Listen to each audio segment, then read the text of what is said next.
O texto está aí, irmãos, capítulo 3 do livro de Êxodo, a partir do versículo de número 1. Diz assim a palavra: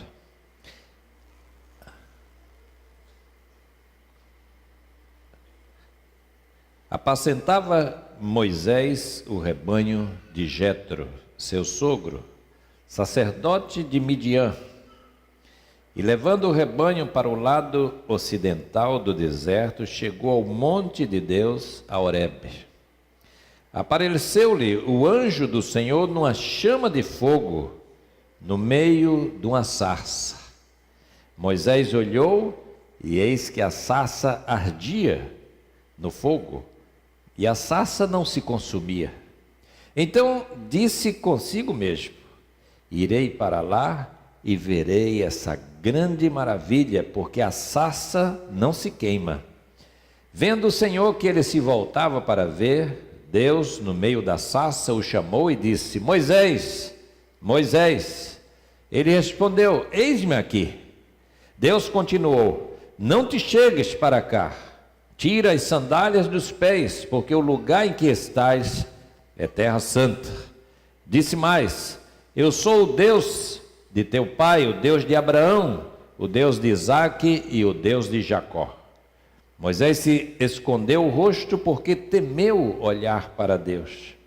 Disse ainda o Senhor: certamente vi a aflição do meu povo que está no Egito e ouvi o seu clamor por causa dos seus exatores. Conheço-lhe o sofrimento.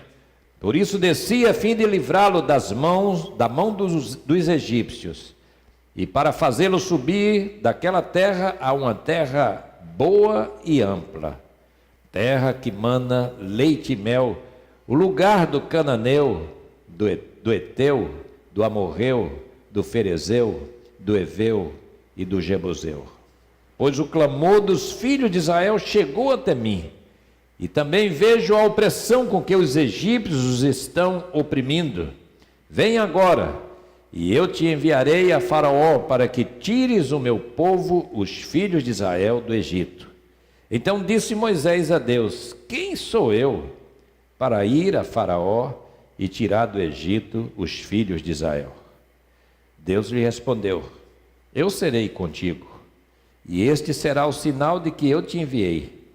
Depois de haveres tirado o povo do Egito, servirei a Deus neste monte. Até aqui. Esse texto ele relata e apresenta para nós a primeira aparição do Senhor a Moisés. Pela primeira vez, Deus se manifesta a Moisés de uma maneira inusitada, de uma maneira inesperada, de uma maneira estranha. Mas essa visão, a visão da sarça ardente, vai acompanhar a vida de Moisés para sempre.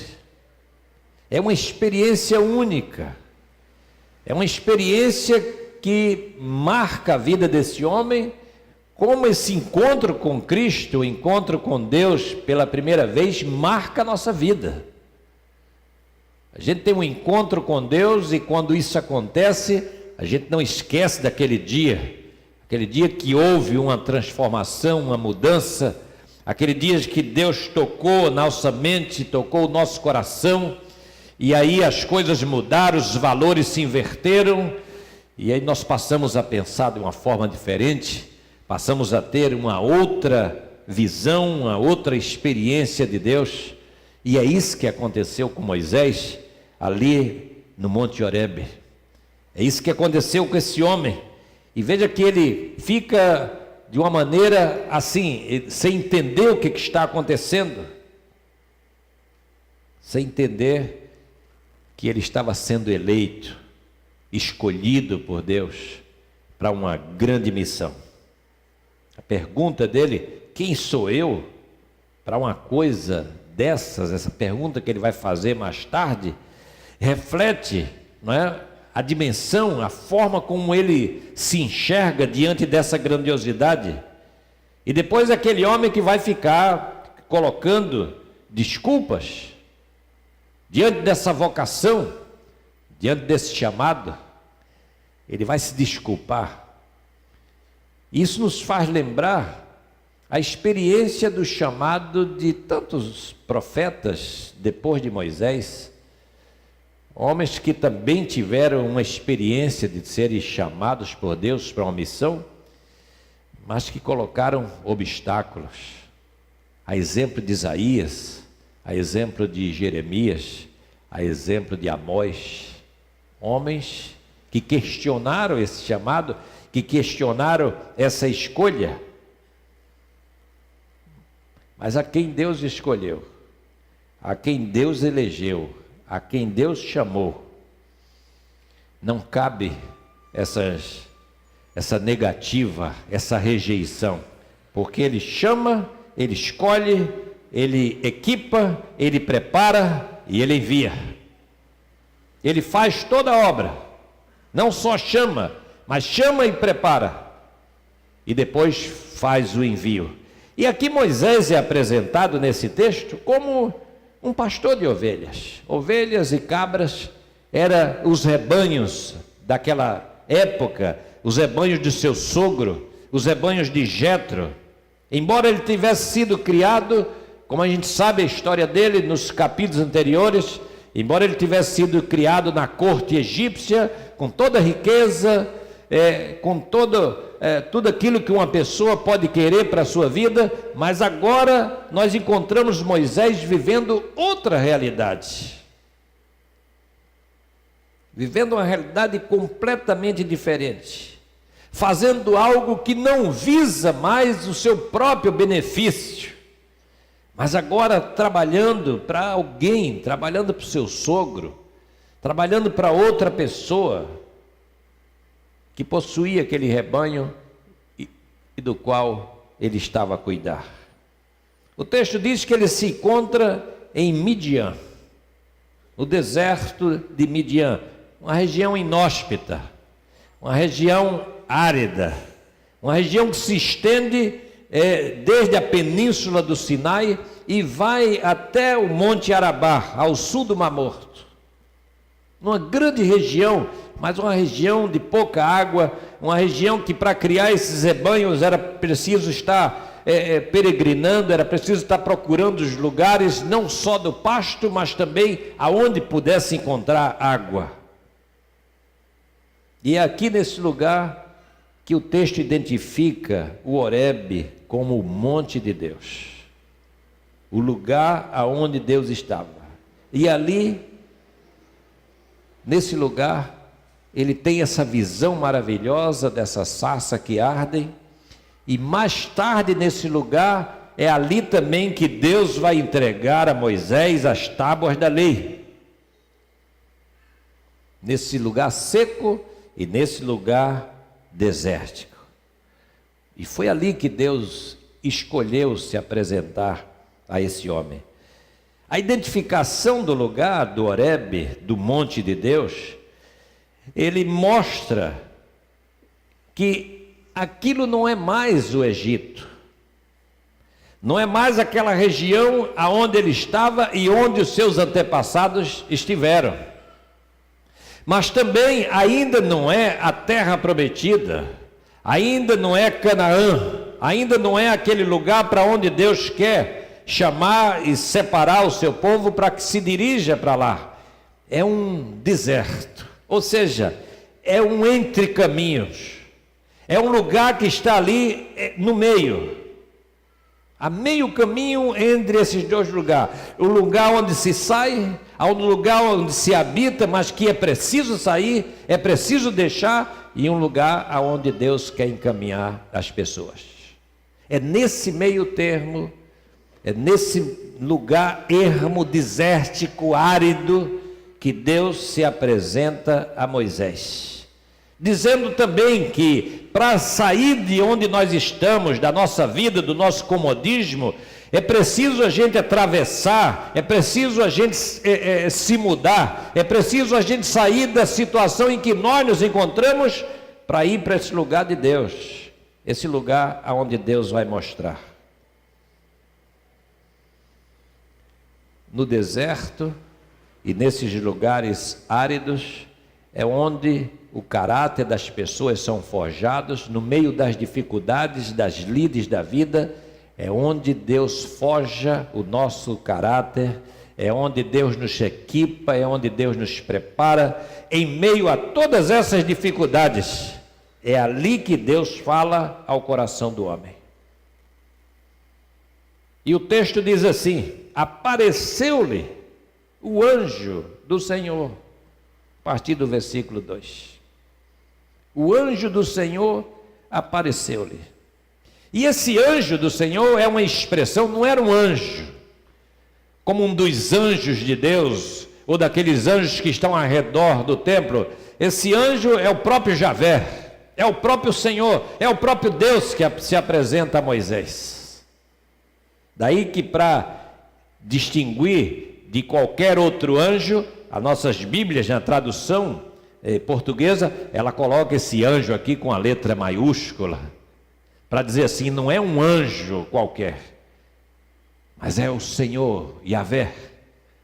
É Ele que está ali naquela sarça que arde. É Ele que está ali se apresentando a Moisés dessa maneira inesperada, dessa maneira estranha, nessa chama de fogo que está no meio da sarça. É Deus em pessoa que está ali diante desse homem, pastor de ovelhas, e que se introduz pela primeira vez diante dele, caracterizando também esse lugar e forjando também diante de Moisés a concepção de um espaço sagrado. Aquele lugar agora é um lugar santo, e é santo porque Deus se faz presente ali naquele lugar. É um lugar santo porque o Senhor está ali.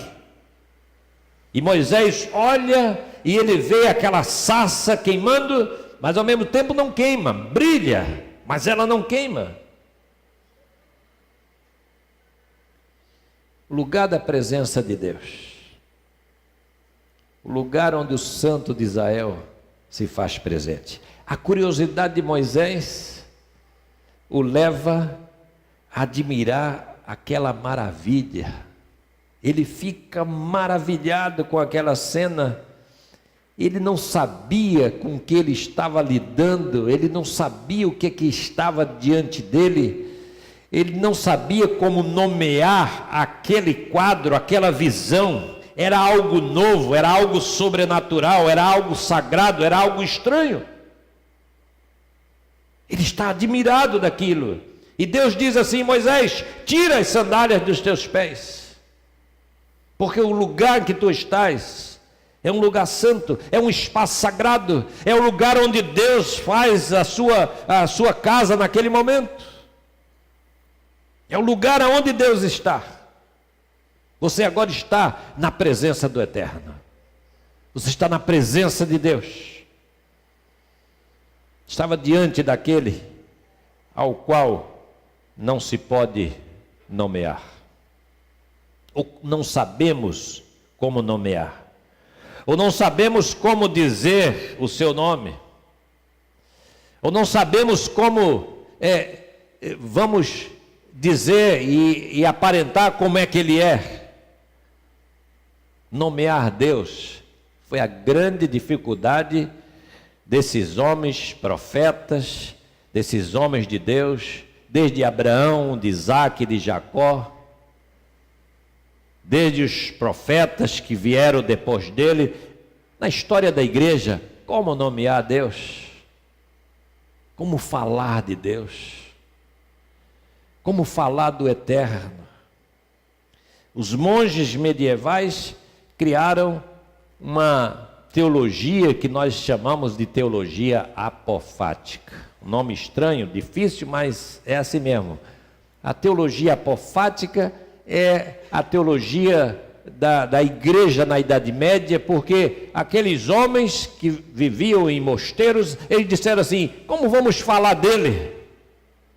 Que linguagem, que palavra, que expressão, que frase nós vamos nomear esse Deus? A gente fala de uma pessoa e quando aquela pessoa nós olhamos e percebemos que ela tem dignidade, a gente fala uma opção de coisas. E a gente diz que aquela pessoa é maravilhosa, que é uma pessoa que tem bom caráter, que é uma pessoa honesta, que é uma pessoa digna. Mas como falar de Deus? Como nomear Deus? E essa teologia que se estabelece na Idade Média, chamada teologia apofática, que ele dizia assim, é a teologia do silêncio.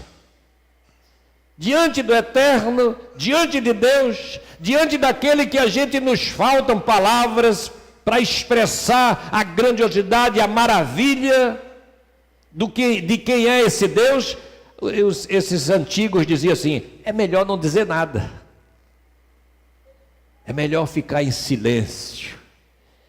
E aí foi criada aquela teologia, aquele culto que era muito mais uma contemplação, o silêncio, adoração, mas adoração em silêncio. Jejuavam, faziam as leituras, as meditações, mas a maior parte do tempo eles ficavam em silêncio, porque ele dizia assim, não sabemos como falar dele, não sabemos como nomeá-lo, não sabemos como expressar o que nós sentimos e o que nós vemos. Foi assim que Moisés se sentiu ali naquele monte, diante daquela sarça que estava ali diante dele, essa sarça que brilhava, essa sarça que ardia no fogo, mas a sarça não se consumia, a presença de Deus estava ali, e Moisés não tinha absolutamente nenhuma palavra, nenhuma expressão que ele pudesse dizer diante daquela cena, diante daquele quadro, diante daquela visão, que o texto diz simplesmente assim, era algo de maravilhoso. Eu verei, diz Moisés, essa grande maravilha, porque a sarça não se queima. Eu quero observar e eu quero ver isso mais de perto. A teologia do silêncio diante de Deus, a teologia da contemplação do sagrado, do divino, daquele que nos faltam palavras, expressões.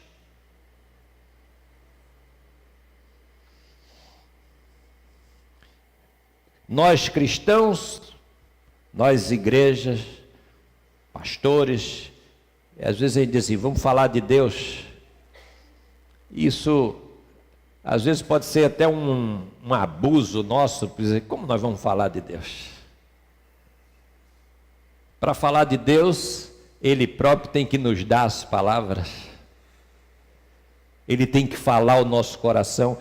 Não é nós que falamos de Deus, é Deus que fala de si mesmo por meio de nós.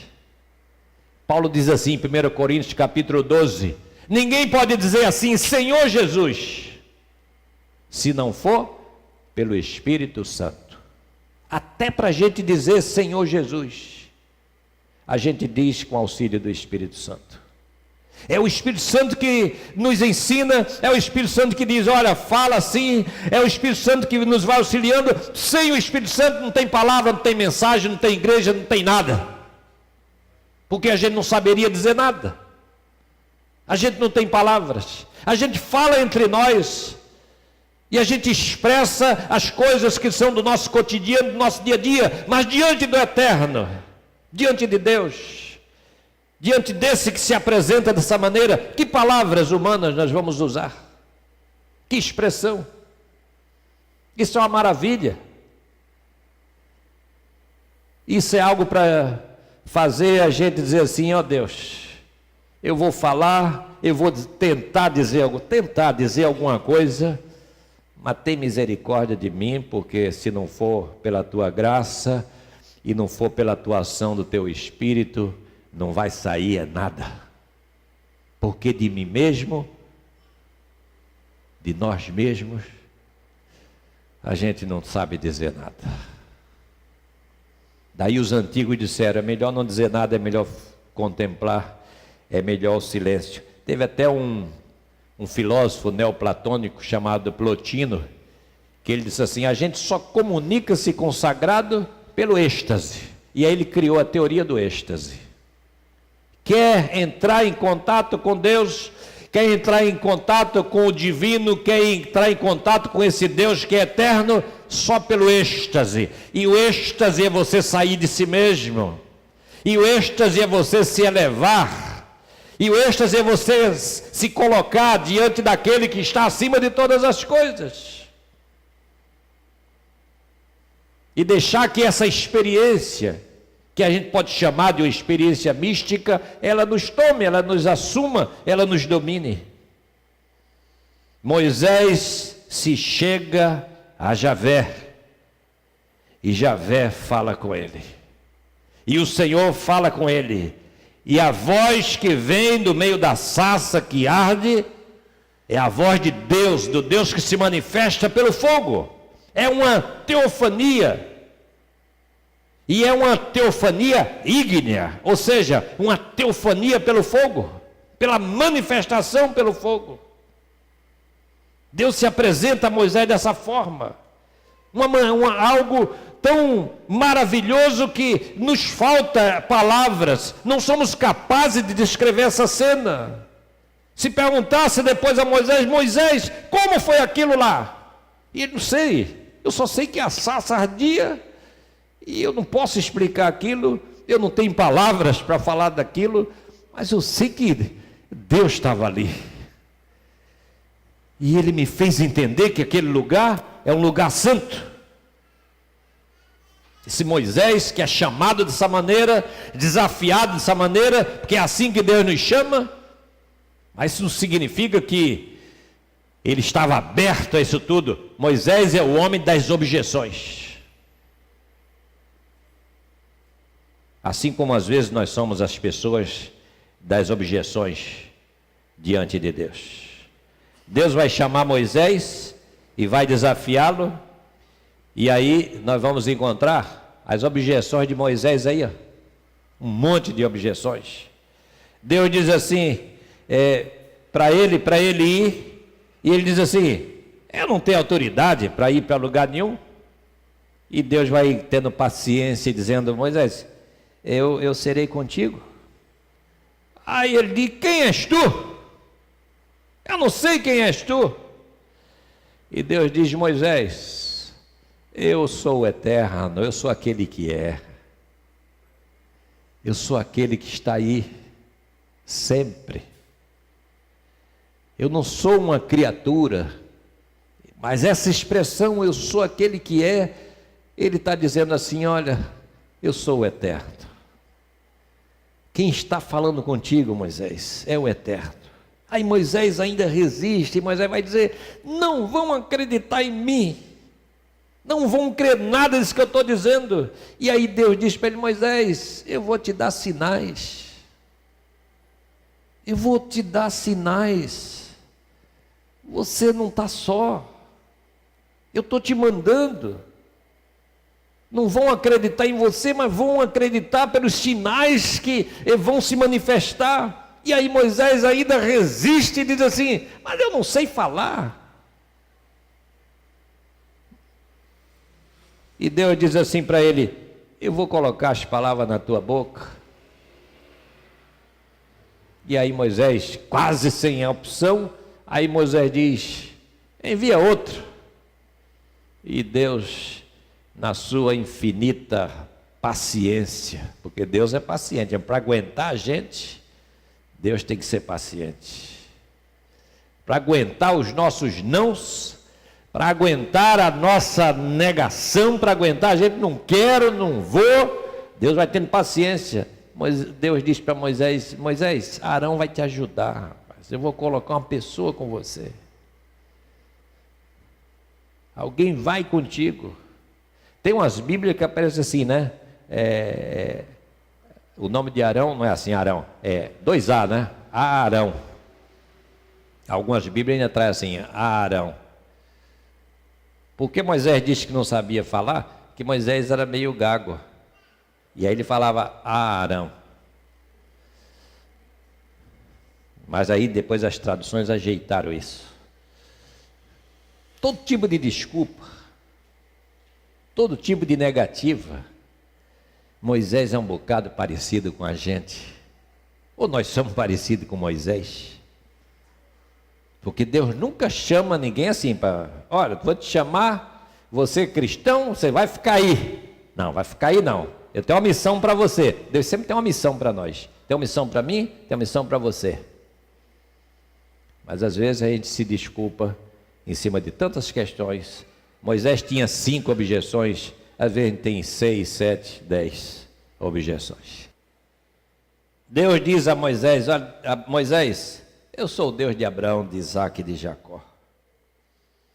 E diante dessa declaração, Moisés se curva, esconde o seu rosto em sinal de respeito. É um gesto que denota respeito, sensibilidade diante do trono de Deus, diante da presença de Deus, diante da santidade de Deus. O texto diz que Moisés esconde o seu rosto, como que dizendo, eu não posso ver ao Senhor. É aquela mesma experiência de Isaías, dizendo, meu Deus, estou perdido, eu vi a Deus, eu sou um homem pecador, e eu estou no meio de pessoas pecadoras, e Deus é santo, e nós estamos diante desse Deus. Nós só conhecemos Deus por meio da sua revelação.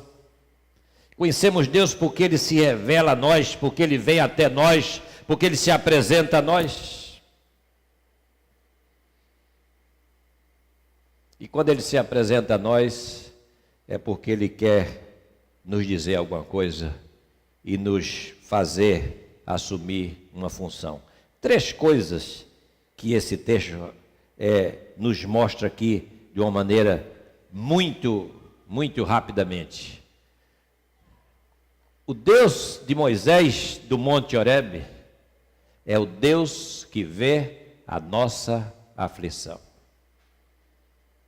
Ele diz isso a Moisés no verso 7. Moisés, eu vi a aflição do meu povo que está no Egito.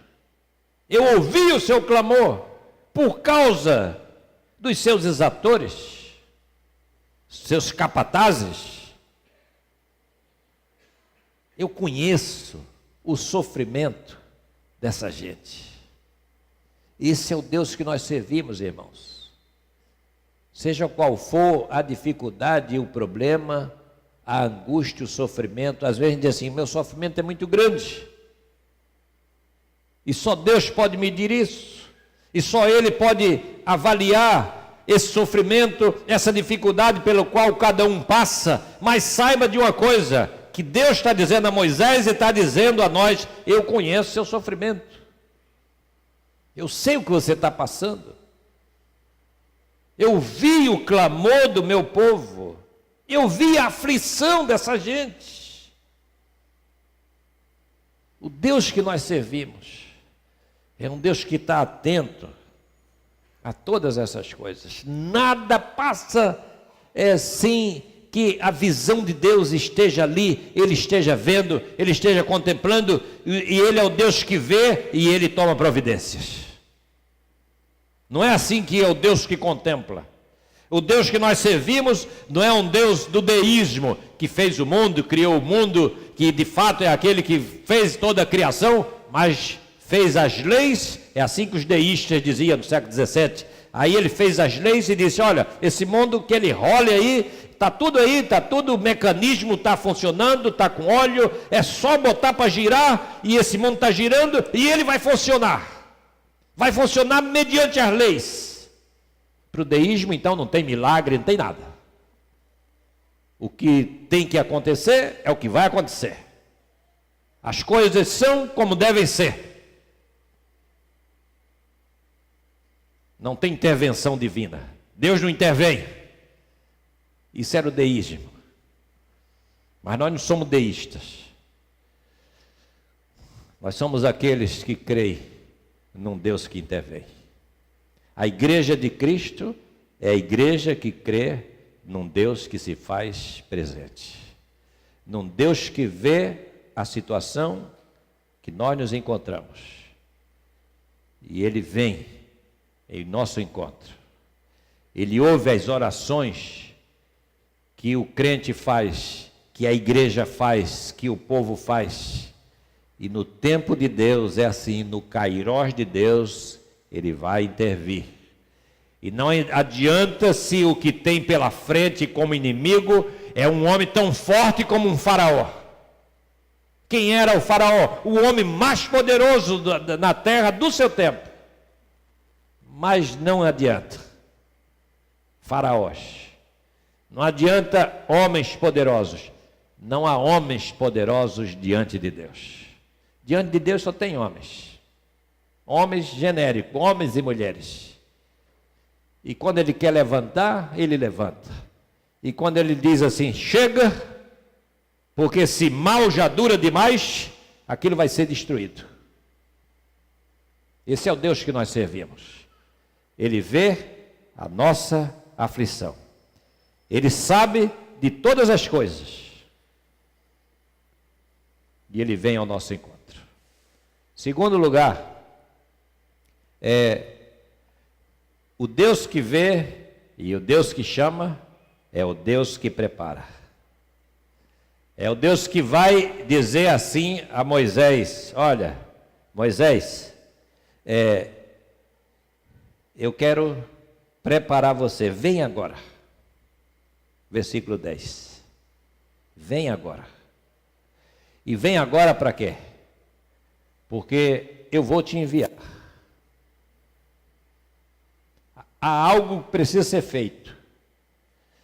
Mas esse algo que precisa ser feito é algo que vai ser feito, irmãos, por nós.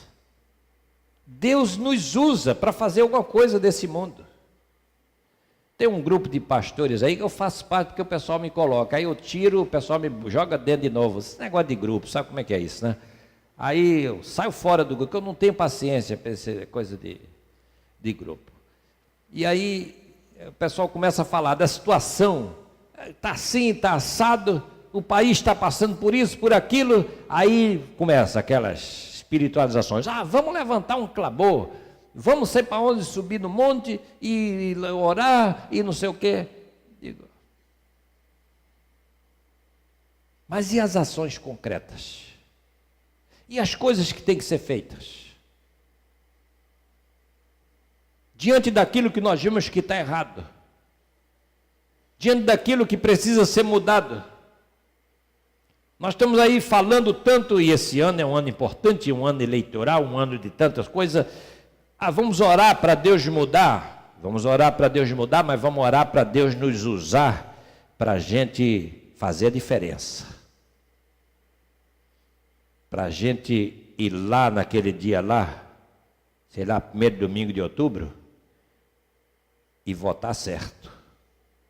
Pedir a direção de Deus para agir certo. Isso é um ato concreto. É uma atitude concreta. Tenho que ir lá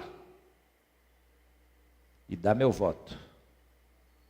São atos legítimos. Deus nos chama, Ele se apresenta a nós, se revela a nós, e aí Ele diz assim para nós, olha, eu quero que você agora venha. Olha como Ele fala com Moisés, assustado ali no monte. Eu quero que você venha, mas eu quero que venha porque eu vou te enviar. E Moisés, eu vou te enviar, sabe para quem? Eu vou te enviar para o faraó. Para que você tire meu povo do Egito. Eu vou fazer isso, mas eu vou fazer isso através de você. Sabe o que acontece com a gente, irmão? É que a gente vê os desafios que Deus coloca diante de nós e a gente começa a calcular se aquilo vai dar certo pelo que a gente pode fazer. Não é pelo que a gente pode fazer, a gente não pode fazer nada. É pelo que Deus pode fazer por meio de mim e de você. A gente precisa crer que se Deus está dizendo assim, eu quero você e eu vou mandar você, Ele vai me dar condições, capacidade, o Espírito Santo vai me empoderar para fazer isso. Não é o que eu posso fazer, mas o que Deus faz por meio de nós. O que Deus faz por meio da igreja.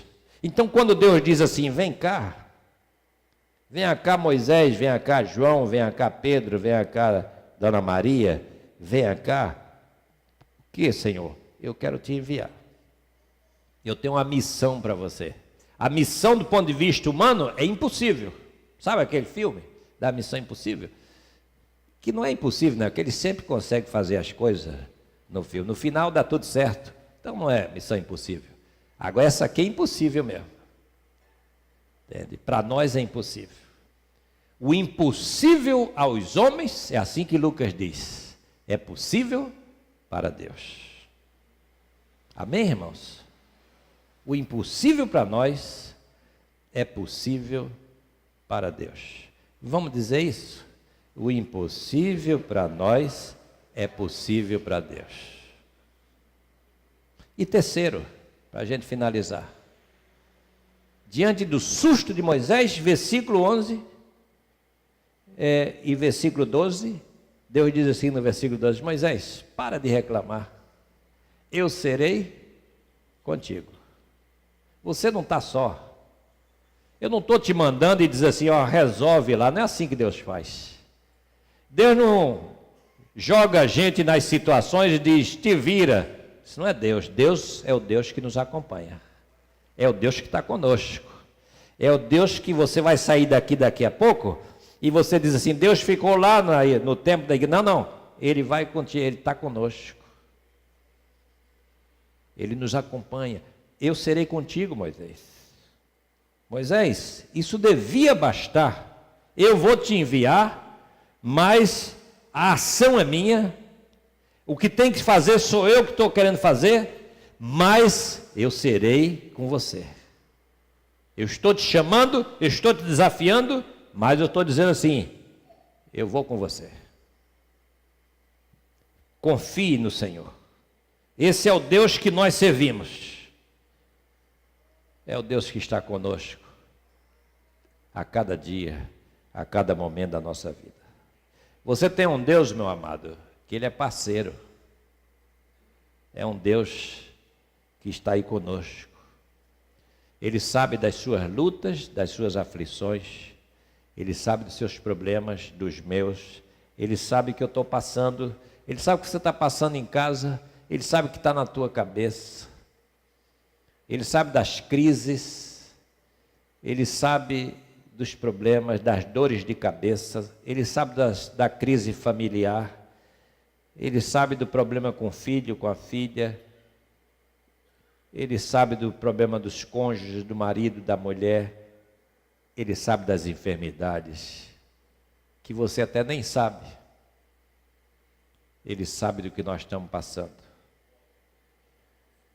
E Ele vem ao nosso encontro. E Ele diz, eu serei contigo. Eu serei contigo. Então, saia daqui hoje e vá em frente.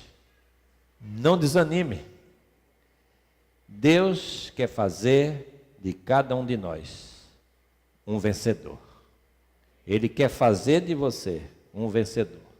E nas mãos de Deus, nós somos vitoriosos. Que Ele nos abençoe. Amém.